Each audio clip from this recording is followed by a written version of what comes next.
Hello and welcome back to your own YouTube channel H for Hindi 1 to 1। Spot the error या फिर sentence improvement के 8 statement है, फटाफट से करते हैं इनको ट्रांसलेट। और शुरुआत करने से पहले सब्सक्राइब, लाइक और शेयर। आपको भी पता है ये आपके लिए तो फ्री है, लेकिन हम जैसे नए क्रिएटर्स को ये कितना इनकरेज करती है। आइए करते हैं शुरुआत। सड़क बड़े वाहनों के लिए बहुत ज्यादा संकरी है। The road is very much narrow for large vehicles. अब देखिए, इसमें जो सबसे बड़ा चैलेंज है वो ये कि वेरी मच देखते हुए ये आपको लगता है यार ये तो ठीक है, इसमें क्या चैलेंज है। लेकिन वेरी मच का इस्तेमाल खासतौर पे तब किया जाता है जब आप किसी इमोशनल स्टेट की बात करते हैं। For example, very much in love, very much interested. इस तरह के जो फ्रेजेस होते हैं ना, तो वहां पर आप वेरी मच का इस्तेमाल करेंगे तो वो ज्यादा अप्रोप्रिएट रहेगा। हालांकि नैरो के केस में ये कहीं से भी फिट नहीं बैठता है। बेशक जो अगर वर्ड फॉर वर्ड ट्रांसलेशन करके देखेंगे तो शायद आपको सही भी लगे, लेकिन ये नैरो के साथ बिल्कुल भी नहीं चलेगा। तो नैरो के साथ फिर चलेगा क्या?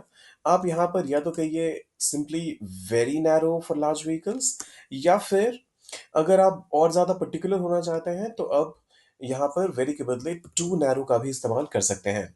The road is too narrow for large vehicles. Very या फिर टू दोनों ही अप्रोप्रिएट है यहाँ पर। अब बहुत सारे लोग ये भी बोलेंगे फॉर लार्ज व्हीकल्स, तो आपने बोल दिया, लेकिन क्या? तो अगर आपको यहाँ पर इस इतने में ही करेक्ट करना है तो फिर तो कोई बात ही नहीं है। अगर आपको कोई कहता है कि इसमें कुछ और भी आप ऐड कर सकते हो, तो large vehicles to pass, navigate या कुछ भी ऐसा हो सकता है। तो यहाँ पर क्योंकि हमारा वो इंटेंशन नहीं है, हमारा जितना मिला है उसी को करेक्ट करके उससे एक मीनिंगफुल सेंटेंस और करेक्ट सेंटेंस बनाएं। उसमें हास्य भावना अच्छी है। She is having a good sense of humour. अब देखिए, वैसे तो हैव को देखते ही कभी भी अगर आपसे कोई कहता है कि ये स्टेटिव वर्ब है, इसका कभी आईएनजी होना ही नहीं चाहिए, तो ये गलत है।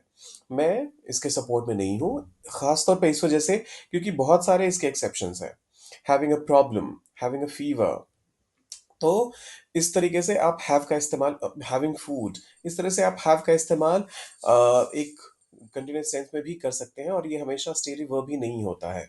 लेकिन जब आप सेंस ऑफ ह्यूमर की बात करते हैं तो उसके साथ you can not be having a sense of humor at the moment and you would not have it tomorrow, or you did not have it yesterday. तो precisely because of this reason आप यहाँ पर she is having a good sense of humor का इस्तेमाल ना करके आप कहिए she has a good sense of humor। she has a good sense of humor। तो ये काफी है यहाँ पर। कोई भी चीज जब ओन करने की बात आती है, कोई भी चीज जब पोजेस करने की बात आती है, तो वैसे केस में ये हैज या फिर हैव का इस्तेमाल जब कभी भी आप करते हैं तो इस इंटेंशन के साथ कीजिए कि वहां ये स्टेटिव के तौर पे काम करेगा फॉर श्योर। अगर आप किसी भी चीज को अपने प्रॉब्लम या फिर कंजम्पशन के तौर पे देखते हैं, तो वहां पर उसे हैविंग के साथ भी आप इस्तेमाल कर सकते हैं।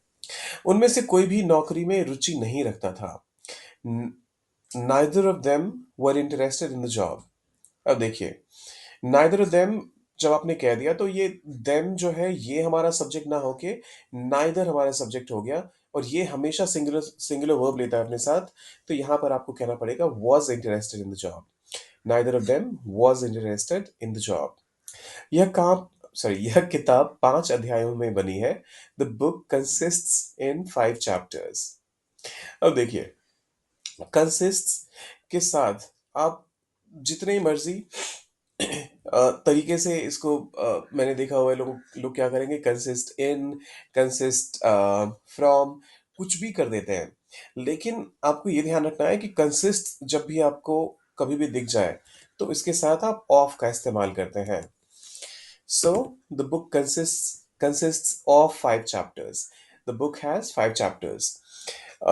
ये इतना ही काफी है। इसके अलावा यहाँ पर इन या फिर और कुछ लगाने की जरूरत नहीं है। वह 1 सप्ताह से जुकाम से पीड़ित है। He suffering from a cold since a week. अब इसमें क्या मिस्टेक होगी मैं बताता हूँ आपको। बहुत सारे लोग बोलेंगे अगर अच्छा कोल्ड है, जुकाम है, तो जुकाम को आप गिन थोड़ा ना सकते हैं, तो यहाँ से अ को हटाइए, आपका सेंटेंस करेक्ट हो जाएगा। लेकिन ऐसा नहीं है। अ कोल्ड बिल्कुल सही है। जब कभी भी आप कहते हैं I am having a fever, he is suffering from a cold, ये सारे ही स्टेटमेंट्स सही है। अगर सिर्फ इस पार्ट को देखा जाए तो जब एक पर्टिकुलर एपिसोड होता है फीवर का या कोल्ड का, तो उस केस में आप अ का इस्तेमाल इसके साथ करते हैं। यहाँ पर 2 मिस्टेक्स हैं। सबसे पहली चीज, अ वीक, हफ्ते भर का जो ड्यूरेशन होता है वो आप एक पॉइंट ऑफ टाइम से शुरुआत हुई है ऐसा नहीं कहा जा रहा है, वो ड्यूरेशन की चर्चा की जा रही है। तो इस वजह से यहाँ पर सिंस का इस्तेमाल ना करके आपको फॉर कहना चाहिए। He is suffering from a cold for a week. अब दूसरा मिस्टेक क्या है, जब आपको क्लियरली पता है कि एक हफ्ते से कोई भी काम होता आ रहा है, तो वैसे में आप प्रेजेंट कंटिन्यूस का इस्तेमाल क्यों करेंगे? आपको यहाँ पर करना चाहिए प्रेजेंट परफेक्ट कंटिन्यूस का इस्तेमाल। So he has been suffering from a cold for a week. सुबह बहुत ज्यादा ठंड होती है। It's too much cold in the morning. अब देखिए, टू मच कोल्ड जब आप कहते हैं तो too much usually uncountable noun के साथ होता है। का इस्तेमाल अक्सर अनकाउंटेबल नाउन के साथ होता है, और एडजेक्टिव्स के साथ कभी भी आप टू मच का इस्तेमाल नहीं करते हैं। तो इसी वजह से आपको जब कहना हो कि सुबह में बहुत ठंड होती है या सुबह में बहुत ज़्यादा ठंड होती है, तो आप कहिए it is very cold in the morning. It is very cold in the morning. उसने मुझे मेरे जन्मदिन पर एक घड़ी उपहार में दी। He gifted me a watch on my birthday. अब देखिए, अ, उपहार में किसी को कोई चीज देना के लिए आप गिफ्ट वर्ड का इस्तेमाल तो करते ही हैं। तो ये स्टेटमेंट में गड़बड़ एक बार देखते हैं अच्छे से। ही गिफ्टेड मी अ वॉच। उसने मुझे एक घड़ी दी ऑन माई बर्थडे। देखिए, बहुत सारे लोग बोलेंगे कि यहाँ गिफ्टेड के बदले आप गिव का इस्तेमाल कर सकते हैं, लेकिन ऐसा नहीं है।